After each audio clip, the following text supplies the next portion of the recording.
നമസ്കാരം, എല്ലാവർക്കും നമ്മുടെ സ്റ്റഡി അറ്റ് ഹോം PSC എന്ന യൂട്യൂബ് ചാനലിലേക്ക് സ്വാഗതം.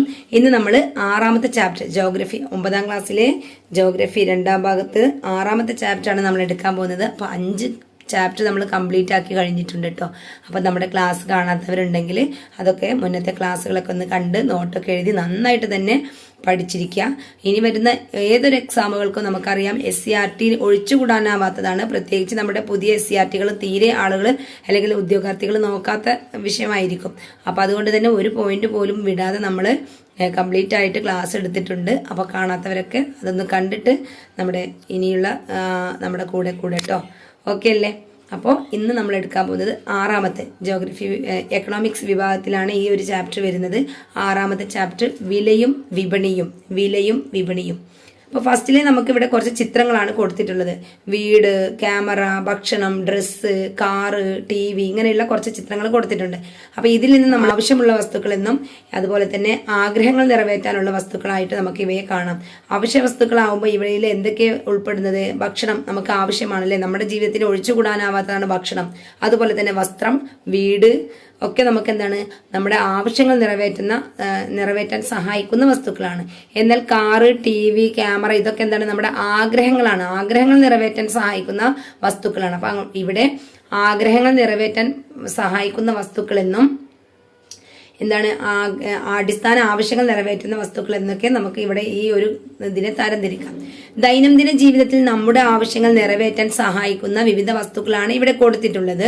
ഇതിൽ ചിലതൊക്കെ മനുഷ്യന്റെ അടിസ്ഥാന ആവശ്യങ്ങൾ നിറവേറ്റുന്നവയും മറ്റു ചിലത് ആഗ്രഹങ്ങൾ നിറവേറ്റാൻ സഹായിക്കുന്നവയുമാണ്. അപ്പൊ അതിന്റെ അടിസ്ഥാനത്തിൽ നമുക്ക് എന്ത് ചെയ്യാം, ഇവിടെ ഒരു പട്ടിക ഫില്ല് ചെയ്യാനാണുള്ളത്. അപ്പോൾ അടിസ്ഥാന ആവശ്യങ്ങൾ നിറവേറ്റുന്ന വിഭാഗത്തിൽ പെടുന്നത് ഏതൊക്കെയാന്ന് ചോദിച്ചാൽ ആഹാരം, വീട്, വസ്ത്രം, വായു, ജലം ഇതൊക്കെ നമുക്ക് അടിസ്ഥാന ആവശ്യങ്ങൾ നിറവേറ്റുന്നവയാണ്. എന്നാൽ ആഗ്രഹങ്ങൾ നിറവേറ്റാൻ സഹായിക്കുന്ന ഒത്തിരി കാര്യങ്ങളുണ്ട്. നമുക്ക് വാഹനങ്ങള്, TV, ഫ്രിഡ്ജ് ഇതൊക്കെ നമ്മുടെ ആഗ്രഹങ്ങൾ നിറവേറ്റാൻ സഹായിക്കുന്നവയാണ്. ഇനി മനുഷ്യന്റെ നിലനിൽപ്പിന് ഒഴിച്ചുകൂടാനാവാത്ത ആവശ്യങ്ങളാണ് വായു, ആഹാരം, ജലം, വസ്ത്രം, പാർപ്പിടം തുടങ്ങിയവ. അതിനാൽ ഇവയെല്ലാം അടിസ്ഥാന ആവശ്യങ്ങൾ അഥവാ പ്രാഥമിക ആവശ്യങ്ങൾ എന്ന വിഭാഗത്തിൽ ഉൾപ്പെടുന്നു. അപ്പൊ പ്രാഥമിക ആവശ്യങ്ങൾ അല്ലെങ്കിൽ അടിസ്ഥാന ആവശ്യങ്ങൾ എന്ന വിഭാഗത്തിൽ ഉൾപ്പെടുന്നത് ഏത്, ഉൾപ്പെടാത്തത് ഏത് എന്നൊക്കെ ചോദിക്കാം. വളരെ സിമ്പിൾ ആയിട്ടുള്ള ക്വസ്റ്റ്യൻ ആണ്, പക്ഷേ എക്സാം ടൈമിൽ നമുക്ക് തെറ്റിപ്പോവാനൊക്കെ സാധ്യതയുണ്ട്. അപ്പോൾ ഏതൊക്കെയാണ്? വായു, ആഹാരം, ജലം, വസ്ത്രം, പാർപ്പിടം തുടങ്ങിയവയ്ക്ക് എന്താണ്, അടിസ്ഥാന ആവശ്യങ്ങൾ അല്ലെങ്കിൽ പ്രാഥമിക ആവശ്യങ്ങൾ എന്ന വിഭാഗത്തിൽ ഉൾപ്പെടുന്നവയാണ്. ഇതുകൂടാതെ നമ്മുടെ സന്തോഷകരമായ ജീവിതത്തെ സഹായിക്കുന്ന മറ്റ് ചില ആവശ്യങ്ങൾ കൂടി നമുക്കുണ്ട്. ജീവിതാഭിലാഷങ്ങൾ നേടിയെടുക്കാൻ സഹായിക്കുന്ന ഇത്തരത്തിലുള്ള ആവശ്യങ്ങൾ നമ്മുടെ നിലനിൽപ്പിന് അത്യാവശ്യമല്ലെങ്കിലും ഇവയെ പൊതുവെ ആഗ്രഹങ്ങളായി കണക്കാക്കപ്പെടുന്നു. ഓരോ വ്യക്തിയുടെയും ആവശ്യങ്ങളും ആഗ്രഹങ്ങളും മറ്റു വ്യക്തികളിൽ നിന്നും വ്യത്യസ്തമായിരിക്കും. സാധ്യമായ സാമ്പത്തിക വിഭവങ്ങളെ ആശ്രയിച്ചു മാത്രമേ അത്തരം ആഗ്രഹങ്ങൾ നിറവേറ്റാൻ ഒരു വ്യക്തിക്ക് കഴിയുകയുള്ളൂ. അപ്പോൾ ഓരോ വ്യക്തിയുടെയും ആവശ്യങ്ങളും ആഗ്രഹങ്ങളും മറ്റു വ്യക്തികളിൽ നിന്നും എന്താണ്, വ്യത്യസ്തമായിരിക്കും.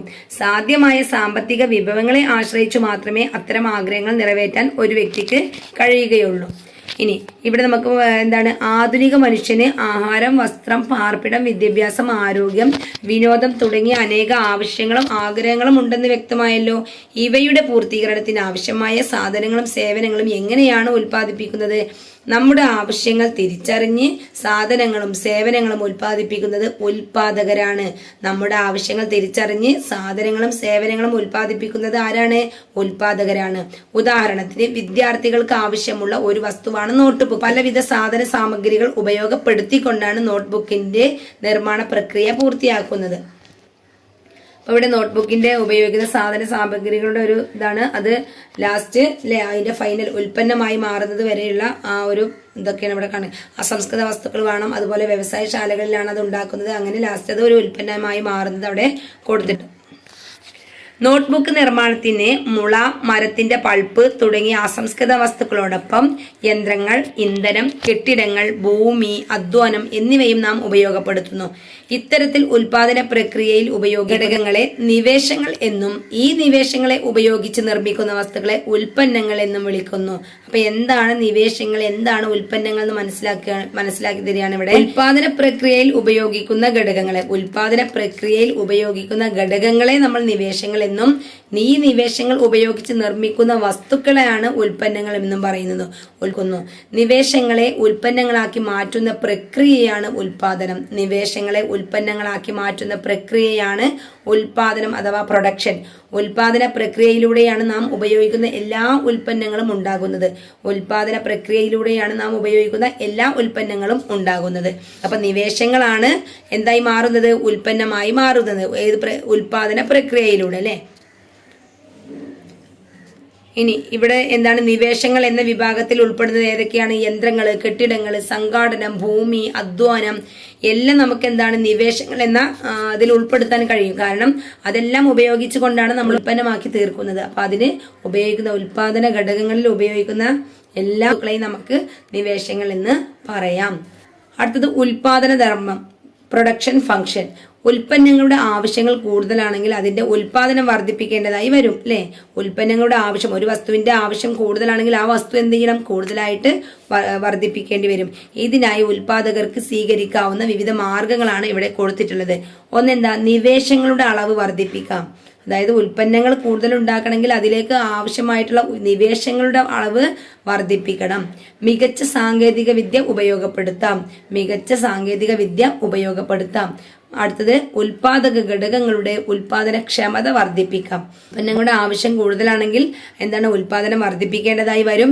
അങ്ങനെ ഉൽപാദകർക്ക് ഈ ഉൽപാദനം വർദ്ധിപ്പിക്കാൻ വേണ്ടി സ്വീകരിക്കുന്ന മാർഗങ്ങളാണ്: ഒന്ന്, നിവേശങ്ങളുടെ അളവ് വർദ്ധിപ്പിക്കാം; രണ്ട്, മികച്ച സാങ്കേതിക വിദ്യ ഉപയോഗപ്പെടുത്താം; മൂന്ന്, ഉൽപാദക ഘടകങ്ങളുടെ ഉൽപാദനക്ഷമത വർദ്ധിപ്പിക്കാം.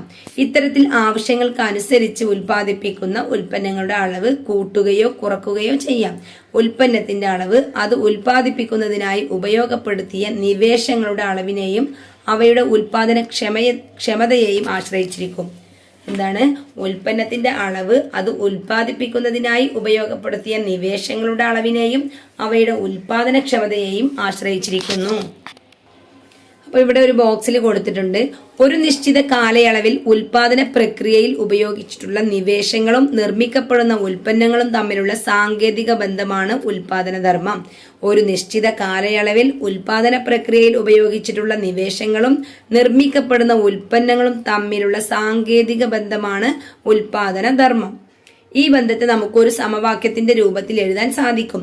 അതായത് ഉൽപാദക ഘടകങ്ങളായ ഭൂമി, തൊഴിൽ അല്ലെങ്കിൽ അധ്വാനം, മൂലധനം, സംഘാടനം എന്നിവയെ യഥാക്രമം N, L, K, O തുടങ്ങിയ നിവേശ സൂചകങ്ങളായും Q ആകെ ഉൽപ്പാദിപ്പിക്കുന്ന ഉൽപ്പന്ന സൂചകമായും പരിഗണിച്ച ഉൽപാദന ധർമ്മം ചുവടെ നൽകിയിരിക്കുന്ന വിധം സമവാക്യത്തിൽ എഴുതാവുന്നതാണ്. Q is the function of N, L, K, O. Q is the function of N, L, K, O. Q എന്ന് പറയുന്നത് മൊത്തം ഉൽപ്പന്നത്തിന്റെ അളവാണ്. N എന്ന് പറയുന്നത് ഭൂമി, L എന്ന് പറയുന്നത് തൊഴിൽ അഥവാ അധ്വാനം, K മൂലധനം അല്ലെങ്കിൽ സാങ്കേതിക വിദ്യ, കെട്ടിടങ്ങൾ, ഉപകരണങ്ങൾ, സാമ്പത്തിക മൂലധനം എല്ലാം ഇതിൽ ഉൾപ്പെടുന്നതാണ്. O എന്ന് പറയുന്നത് സംഘാടനം. അപ്പൊ ഇതെല്ലാം കൂടിയുള്ളതാണ് എന്ത്? Q മൊത്തം. Q is the function of N, L, K, O. അതൊരു സമവാക്യത്തിന്റെ രൂപത്തിൽ എഴുതുമ്പോൾ അങ്ങനെയാണ് അതിന്റെ കിട്ടുന്നത്. ഉൽപാദന ധർമ്മത്തിന്റെ സമവാക്യമാണ് Q is the function of N, L, K, O. അടുത്തത് സ്ഥിര നിവേശങ്ങളും അസ്ഥിര നിവേശങ്ങളും. നിവേശങ്ങൾ വ്യത്യസ്തമായ അളവിൽ ഉപയോഗപ്പെടുത്തിക്കൊണ്ട് ആവശ്യമായ അളവിൽ ഉൽപാദനം നടത്തുവാൻ സാധിക്കും.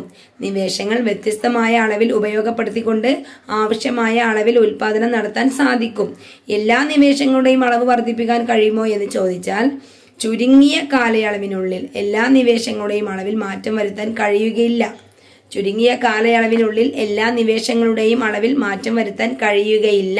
ഇത്തരത്തിൽ ചുരുങ്ങിയ കാലയളവിനുള്ളിൽ അളവിൽ മാറ്റം വരുത്താൻ കഴിയാത്ത നിവേശങ്ങളെ സ്ഥിര നിവേശങ്ങൾ എന്ന് നിവേശങ്ങൾ വ്യത്യസ്തമായ അളവിൽ ഉപയോഗപ്പെടുത്തിക്കൊണ്ട് ആവശ്യമായ അളവിൽ ഉൽപാദനം നടത്തുവാൻ സാധിക്കും. എന്നാൽ ചുരുങ്ങിയ കാലയളവിനുള്ളിൽ എല്ലാ നിവേശങ്ങളുടെയും അളവിൽ മാറ്റം വരുത്താൻ കഴിയുകയില്ല. ഇത്തരത്തിൽ ചുരുങ്ങിയ കാലയളവിനുള്ളിൽ അളവിൽ മാറ്റം വരുത്താൻ കഴിയാത്ത നിവേശങ്ങളെ സ്ഥിര നിവേശങ്ങൾ എന്ന് വിളിക്കുന്നു. ഭൂമി, സംഘാടനം മുതലായവ സ്ഥിര നിവേശങ്ങൾക്ക് ഉദാഹരണങ്ങളാണ്. സ്ഥിര നിവേശങ്ങൾക്ക് ഉദാഹരണമാണ് ഭൂമി, സംഘാടനം എന്നിവ. എന്നാൽ ചുരുങ്ങിയ കാലയളവിനുള്ളിൽ തൊഴിൽ, മൂലധനം തുടങ്ങിയ നിവേശങ്ങളുടെ അളവിൽ വ്യത്യാസം വരുത്തിക്കൊണ്ട് ഉൽപാദനം വർദ്ധിപ്പിക്കാൻ കഴിയും. ഇത്തരത്തിൽ അളവിൽ മാറ്റം വരുത്താൻ കഴിയുന്ന നിവേശങ്ങളെ അസ്ഥിര നിവേശങ്ങൾ എന്ന് പറയുന്നു. എന്താണ് സ്ഥിര നിവേശങ്ങൾ, എന്താണ് അസ്ഥിര നിവേശങ്ങൾ എന്നാണ് പറയുന്നത്. ചുരുങ്ങിയ കാലയളവിനുള്ളിൽ എല്ലാ നിവേശങ്ങളുടെയും അളവിൽ മാറ്റം വരുത്താൻ കഴിയുകയില്ല. ചുരുങ്ങിയ അളവിൽ മാറ്റം വരുത്താൻ കഴിയാത്ത നിവേശങ്ങളെ സ്ഥിര നിവേശങ്ങൾ എന്ന് വിളിക്കുന്നു. അതിന് ഉദാഹരണങ്ങളാണ് ഭൂമിയും സംഘാടനം എന്നിവ. എന്നാൽ ചുരുങ്ങിയ കാലയളവിനുള്ളിൽ മൂലധനം, തൊഴിൽ തുടങ്ങിയ നിവേശങ്ങളുടെ അളവിൽ വ്യത്യാസം വരുത്തിക്കൊണ്ട് ഉൽപാദനം വർദ്ധിപ്പിക്കാൻ കഴിയും. ഇത്തരത്തിൽ അളവിൽ മാറ്റം വരുത്താൻ കഴിയുന്ന നിവേശങ്ങളെ അസ്ഥിര നിവേശങ്ങൾ എന്ന് പറയുന്നു. ഓക്കെ അല്ലേ? അടുത്തതൊരു ബോക്സിൽ കൊടുത്തിട്ടുള്ളതാണ് ഹ്രസ്വ ദീർഘകാല ഉൽപാദന ധർമ്മം, short run and long run production function. ഉൽപാദന പ്രവർത്തനം ഹ്രസ്വകാലത്തിലും ദീർഘകാലാടിസ്ഥാനത്തിലും വ്യത്യസ്തമായി നിർവചിക്കപ്പെടുന്നു.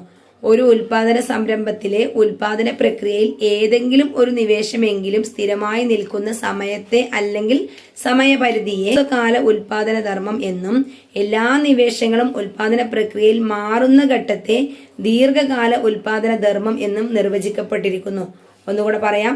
ഉൽപാദന പ്രവർത്തനം ഹ്രസ്വകാലത്തിലും ദീർഘകാലാടിസ്ഥാനത്തിലും വ്യത്യസ്തമായി നിർവചിക്കപ്പെട്ടിരിക്കുന്നു.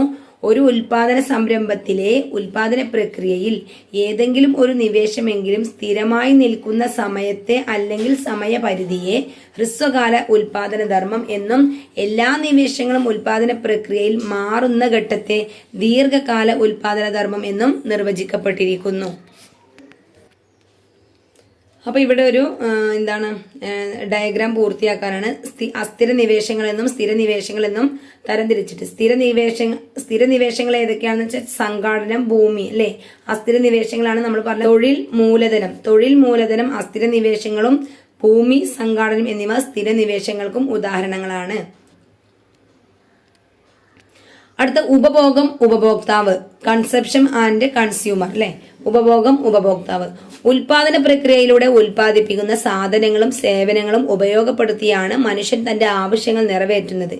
ഇങ്ങനെ മനുഷ്യൻ തന്റെ ആവശ്യങ്ങൾ നിറവേറ്റുന്നതിനായി സാധനങ്ങളും സേവനങ്ങളും വാങ്ങി ഉപയോഗിക്കുന്നതിനെ ഉപഭോഗം എന്ന് പറയുന്നു. എന്താണ് ഉപഭോഗം?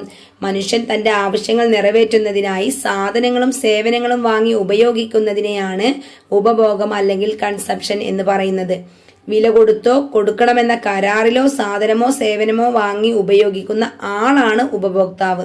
ആരാണ് ഉപഭോക്താവ്? വില കൊടുത്തോ അല്ലെങ്കിൽ കൊടുക്കാമെന്ന കരാറിലോ സാധനമോ സേവനമോ വാങ്ങി ഉപയോഗിക്കുന്ന ആളാണ് ഉപഭോക്താവ്. ഉപഭോക്താവിന്റെ സംതൃപ്തിയാണ് എല്ലാ സാമ്പത്തിക പ്രവർത്തനങ്ങളുടെയും പ്രധാന ലക്ഷ്യം. ഉപഭോക്താവിന്റെ സംതൃപ്തിയാണ് എല്ലാ സാമ്പത്തിക പ്രവർത്തനങ്ങളുടെയും പ്രധാന ലക്ഷ്യം. സാധനങ്ങളും സേവനങ്ങളും വാങ്ങി ഉപയോഗിക്കുന്നതിനുള്ള ഉപഭോക്താവിന്റെ സാമ്പത്തിക ശേഷി ഉപഭോഗത്തെ സ്വാധീനിക്കുന്ന ഒരു പ്രധാന ഘടകമാണ്. സാധനങ്ങളും സേവനങ്ങളും വാങ്ങി ഉപയോഗിക്കുന്നതിനുള്ള ഉപഭോക്താവിന്റെ സാമ്പത്തിക ശേഷി ഉപഭോഗത്തെ സ്വാധീനിക്കുന്ന ഒരു പ്രധാന ഘടകമാണ്. അടുത്ത ഉപഭോഗത്തെ സ്വാധീനിക്കുന്ന ഘടകങ്ങൾ. നാം ഉൾപ്പെടുന്ന സമൂഹത്തിലെ ഓരോ വ്യക്തിയും വിവിധ ആവശ്യങ്ങൾക്കായി പണം ചെലവാക്കുന്നത് വ്യത്യസ്ത അളവിലാണ്. ഒരു വ്യക്തിയുടെ അല്ലെങ്കിൽ കുടുംബത്തിന്റെ ആകെ വരുമാനത്തെ ഭക്ഷണം, വസ്ത്രം, പാർപ്പിടം, ഗതാഗതം, ആരോഗ്യം, വിദ്യാഭ്യാസം, വിനോദം തുടങ്ങി വിവിധ ആവശ്യങ്ങൾക്കും ആഗ്രഹങ്ങൾക്കുമായി എങ്ങനെ വിനിയോഗിക്കുന്നു എന്നതാണ് ഉപഭോഗ രീതി സൂചിപ്പിക്കുന്നത്. എന്താണ് ഉപഭോഗ രീതി സൂചിപ്പിക്കുന്നത്? ഒരു കുടുംബത്തിന്റെ ആകെ വരുമാനത്തെ ഭക്ഷണം, വസ്ത്രം, പാർപ്പിടം, ഗതാഗതം, ആരോഗ്യം, വിദ്യാഭ്യാസം, വിനോദം തുടങ്ങിയ വിവിധ ആവശ്യങ്ങൾക്കും ആഗ്രഹങ്ങൾക്കുമായിട്ട് എങ്ങനെ വിനിയോഗിക്കുന്നു എന്നതാണ് ഉപഭോഗ രീതി സൂചിപ്പിക്കുന്നത്.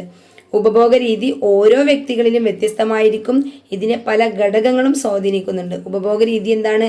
ഓരോ വ്യക്തികളിലും വ്യത്യസ്തമായിരിക്കും അല്ലെ. ഒരു വ്യക്തിക്ക് ചെലവാക്കുന്ന അതേ രീതിയിലായാലും മറ്റൊരു വ്യക്തി ചെലവാക്കുന്നത് പല. അപ്പോൾ ഉപഭോഗ രീതി ഓരോ വ്യക്തികളിലും വ്യത്യസ്തമായിരിക്കും. ഇങ്ങനെ ഇതിനെ പല ഘടകങ്ങളും സ്വാധീനിക്കുന്നു.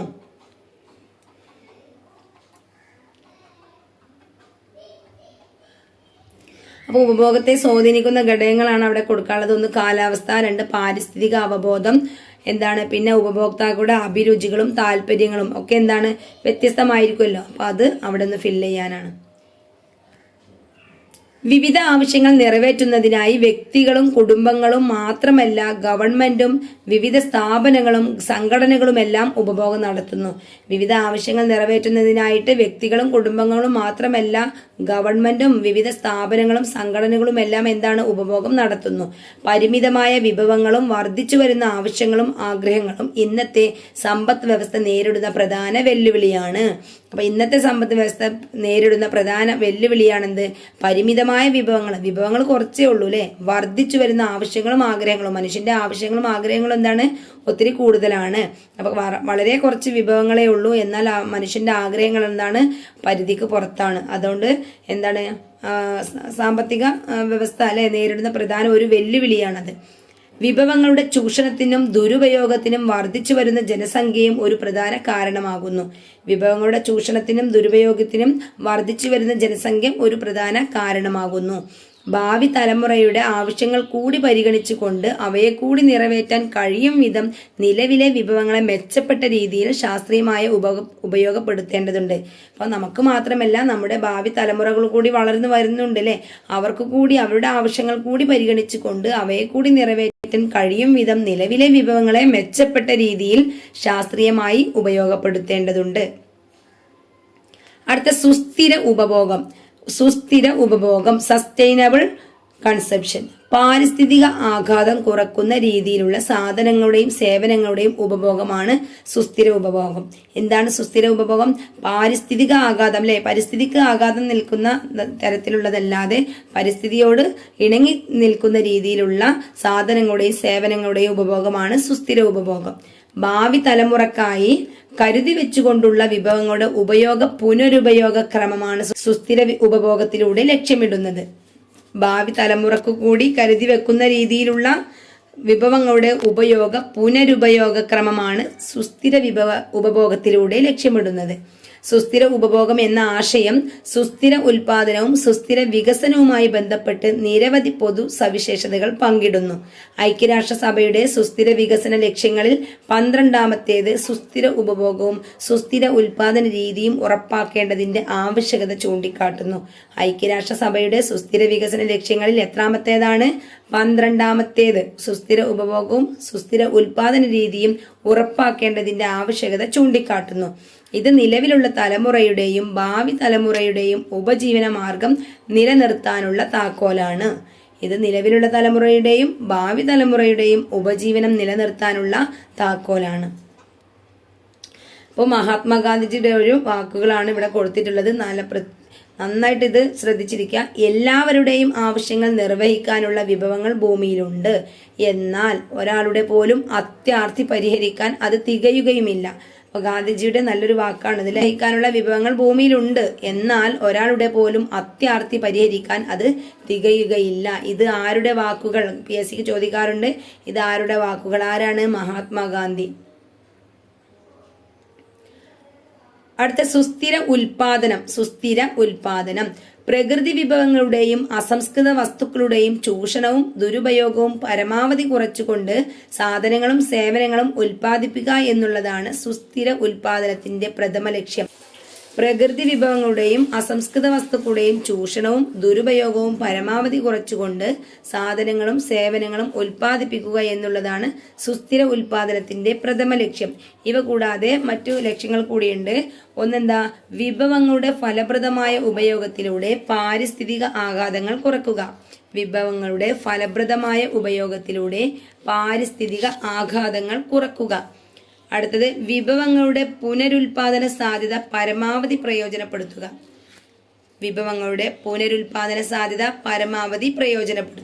അടുത്തത് ഉൽപാദനത്തിലൂടെയും ഉൽപ്പന്നങ്ങളുടെ പുനരുപയോഗത്തിലൂടെയും ആവശ്യമായ എല്ലാ സാധനങ്ങളും പരമാവധി ജനങ്ങളിലേക്ക് എത്തിക്കുക. ഉൽപാദനത്തിലൂടെയും ഉൽപ്പന്നങ്ങളുടെ പുനരുപയോഗത്തിലൂടെയും ആവശ്യമായ എല്ലാ സാധനങ്ങളും പരമാവധി ജനങ്ങളിലേക്ക് എത്തിക്കുക. അടുത്തതാണ് ഊർജ സംരക്ഷണം പരമാവധി ഉറപ്പുവരുത്തുക. ഊർജ സംരക്ഷണം പരമാവധി ഉറപ്പുവരുത്തുക. അടുത്തത് സുരക്ഷിതമായ തൊഴിലിടവും തൊഴിലാളികളുടെ സുരക്ഷിതത്വവും ഉറപ്പുവരുത്തുക. സുരക്ഷിതമായ തൊഴിലിടവും തൊഴിലാളികളുടെ സുരക്ഷിതത്വവും ഉറപ്പുവരുത്തുക. അപ്പൊ ഇത്രയൊക്കെയാണ് നമ്മുടെ സുസ്ഥിര ഉൽപാദനത്തിന്റെ മറ്റു ലക്ഷ്യങ്ങൾ. പരിസ്ഥിതിക്ക് ദോഷം വരുത്താതെയുള്ള ഉപഭോഗ സംസ്കാരവും ഉൽപാദന രീതിയും വളർത്തിയെടുക്കേണ്ടതിന്റെ ആവശ്യകതയെക്കുറിച്ച് ഐക്യരാഷ്ട്ര സംഘടന പോലുള്ള ഏജൻസികൾ മുന്നറിയിപ്പ് നൽകുന്നുണ്ട്. പരിസ്ഥിതി സൗഹൃദപരമായ ഉൽപാദന ഉപഭോഗ രീതികൾ പിന്തുടരേണ്ടത് സുസ്ഥിര വികസനത്തെ പരിപോഷിപ്പിക്കുന്നതിന് അത്യന്താപേക്ഷിതമാണ്.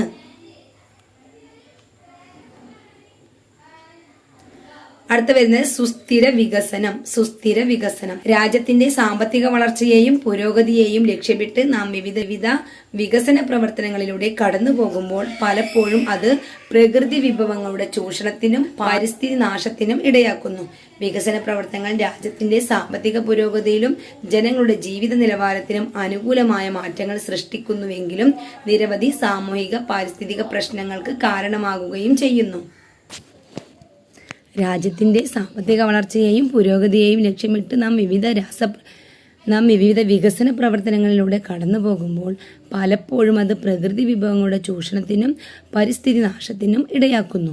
വികസന പ്രവർത്തനങ്ങൾ രാജ്യത്തിന്റെ സാമ്പത്തിക പുരോഗതിയിലും ജനങ്ങളുടെ ജീവിത നിലവാരത്തിനും അനുകൂലമായ മാറ്റങ്ങൾ സൃഷ്ടിക്കുന്നുവെങ്കിലും നിരവധി സാമൂഹിക പാരിസ്ഥിതിക പ്രശ്നങ്ങൾക്കും അത് കാരണമാവുന്നുണ്ട്. ഭാവി തലമുറയുടെ ആവശ്യങ്ങളെ തൃപ്തിപ്പെടുത്തുന്നതിന് വിട്ടുവീഴ്ച വരുത്താതെ ഇപ്പോഴത്തെ തലമുറയുടെ ആവശ്യങ്ങൾ നിറവേറ്റും വിധമുള്ള വികസനമാണ് സുസ്ഥിര വികസനം. എന്താണ് സുസ്ഥിര വികസനം? ഭാവി തലമുറയുടെ ആവശ്യങ്ങളെ തൃപ്തിപ്പെടുത്തുന്നതിന് വിട്ടുവീഴ്ച വരുത്താതെ ഇപ്പോഴത്തെ തലമുറയുടെ ആവശ്യങ്ങൾ നിറവേറ്റും വിധമുള്ള വികസനമാണ് സുസ്ഥിര വികസനം. അതൊരു ബോക്സിൽ കൊടുത്തിട്ടുണ്ട്. ബ്രെഡ്ലാൻഡ് കമ്മീഷന്റെ, ഐക്യരാഷ്ട്ര സംഘടനയിലെ ബ്രെഡ്ലാൻഡ് കമ്മീഷന്റെ വാക്കുകളാണ്. വരും തലമുറക്ക് അവരുടെ ആവശ്യങ്ങൾ നിറവേറ്റാനുള്ള കഴിവിൽ കുറവ് വരാതെ ഇന്നത്തെ തലമുറ അവരുടെ ആവശ്യങ്ങൾ നിറവേറ്റുന്ന സമീപനമാണ് സുസ്ഥിര വികസനം. വരും തലമുറക്ക് അവരുടെ ആവശ്യങ്ങൾ നിറവേറ്റാനുള്ള കഴിവിൽ കുറവ് വരാതെ ഇന്നത്തെ തലമുറ അവരുടെ ആവശ്യങ്ങൾ നിറവേറ്റുന്ന സമീപനമാണ് സുസ്ഥിര വികസനം. ഐക്യരാഷ്ട്ര സംഘടന, ബ്രെഡ്ലാൻഡ് കമ്മീഷൻ. അടുത്തത് സുസ്ഥിര വികസന ലക്ഷ്യങ്ങൾ.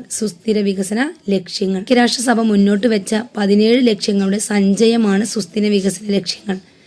ഐക്യരാഷ്ട്രസഭ മുന്നോട്ട് വെച്ച 17 ലക്ഷ്യങ്ങളുടെ സഞ്ചയമാണ് സുസ്ഥിര വികസന ലക്ഷ്യങ്ങൾ എന്നറിയപ്പെടുന്നത്. 2015 പ്രഖ്യാപിച്ച ഈ ലക്ഷ്യങ്ങൾ 2030 നേടിയെടുക്കാനാണ് ഐക്യരാഷ്ട്രസഭ ലക്ഷ്യമിടുന്നത്. മെച്ചപ്പെട്ടതും സുസ്ഥിരവുമായ ഒരു നല്ല ഭാവി എല്ലാവർക്കും കൈവരിക്കുന്നതിനുള്ള മാതൃകയാണ് സുസ്ഥിര വികസന ലക്ഷ്യങ്ങൾ മുന്നോട്ട് വെക്കുന്നത്. എന്തൊക്കെയാണ് ആ സുസ്ഥിര വികസന ലക്ഷ്യങ്ങൾ നോക്കാം. സുസ്ഥിര വികസന ലക്ഷ്യങ്ങൾ: 1. ദാരിദ്ര്യ നിർമ്മാർജ്ജനം. 2. വിശപ്പില്ലാത്ത അവസ്ഥ. 3. നല്ല ആരോഗ്യവും ക്ഷേമവും. 4. ഗുണമേന്മയുള്ള വിദ്യാഭ്യാസം. 5. ലിംഗസമത്വം. 6. ശുദ്ധമായ വെള്ളവും പൊതുശുചിത്വവും. 7. താങ്ങാനാവുന്നതും ശുദ്ധവുമായ ഊർജം. 8. മാന്യമായ തൊഴിലും സാമ്പത്തിക വളർച്ചയും. 9. വ്യവസായം, നവീകരണം, അടിസ്ഥാന സൗകര്യങ്ങൾ. 10. അസമത്വം ലഘൂകരിക്കൽ. 11. സുസ്ഥിര നഗരങ്ങളും സമൂഹങ്ങളും. 12. ഉത്തരവാദിത്ത ഉപഭോഗവും ഉൽപാദനവും. 13. കാലാവസ്ഥാ പ്രവർത്തനം. 14. ജലത്തിനടിയിലെ ജീവൻ. 15. കരയിലെ ജീവൻ. 16. സമാധാനം, നീതി, ശക്തമായ നിയമസ്ഥാപനങ്ങൾ. 17. ലക്ഷ്യങ്ങൾ കൈവരിക്കാനുള്ള പങ്കാളിത്തം. ഇത്രയുമാണ് സുസ്ഥിര വികസന ലക്ഷ്യങ്ങളിൽ ഐക്യരാഷ്ട്രസഭ മുന്നോട്ട് വെച്ചിട്ടുള്ളത്. 17 എണ്ണം ഉണ്ട് കേട്ടോ. നമുക്ക് വേണ്ടത് പരിസ്ഥിതിക്കും ജീവജാലങ്ങൾക്കും ആഘാതം മേൽപ്പിക്കാത്ത ഒരു വികസന സമീപനമാണ്. അത്തരത്തിലുള്ള വികസന കാഴ്ചപ്പാടാണ് സുസ്ഥിര വികസനം മുന്നോട്ട് വെക്കുന്നത്. വിഭവങ്ങളുടെ ചൂഷണം നിയന്ത്രിച്ചും പാരിസ്ഥിതിക ആഘാതങ്ങൾ കുറച്ചും കൈവരിക്കുന്ന വികസനത്തെയാണ് പൊതുവെ സുസ്ഥിര വികസനം എന്നതുകൊണ്ട് ഉദ്ദേശിക്കുന്നത്. എന്താണ്? വിഭവങ്ങളുടെ ചൂഷണം നിയന്ത്രിച്ചും പാരിസ്ഥിതിക ആഘാതങ്ങൾ കുറച്ചും കൈവരിക്കുന്ന വികസനത്തെയാണ് പൊതുവെ സുസ്ഥിര വികസനം എന്നതുകൊണ്ട് ഉദ്ദേശിക്കുന്നത്. അപ്പോൾ ഇന്ന് ഇത്രയും മതി. നമുക്ക് അടുത്ത ക്ലാസ്സിൽ നമുക്ക് ബാക്കി ഭാഗം എടുക്കാം. കംപ്ലീറ്റ് ആയിട്ട് എടുത്താൽ നമ്മുടെ വീഡിയോ ഒത്തിരി ലെങ്തി ആയി പോകും. അതുകൊണ്ട് തന്നെ അടുത്ത ക്ലാസ്സിൽ നമുക്ക് ഈ ഒരു ചാപ്റ്റർ കംപ്ലീറ്റ് ആക്കാം. ഓക്കെ അല്ലേ? അപ്പോൾ എല്ലാവരും നന്നായിട്ട് ക്ലാസ് കേട്ട് നോട്ടൊക്കെ എഴുതി അന്നാന്ന് എടുക്കുന്നത് അന്നാന്ന് തന്നെ പഠിച്ചു പോവുക. ഒരിക്കലും നിങ്ങൾക്ക് ഇത് ഒരു ടൈം വേസ്റ്റ് ആവുകയില്ല. കാരണം നമ്മൾ SCRT അത്രയും ഇമ്പോർട്ടൻസ് ആയി മാറിയിരിക്കുന്നു ഇപ്പോൾ PSC എക്സാമുകളിൽ. അതുകൊണ്ട് തന്നെ നന്നായിട്ട് പഠിക്കുക, നന്നായിട്ട് ട്രൈ ചെയ്യുക. Okay, thank you.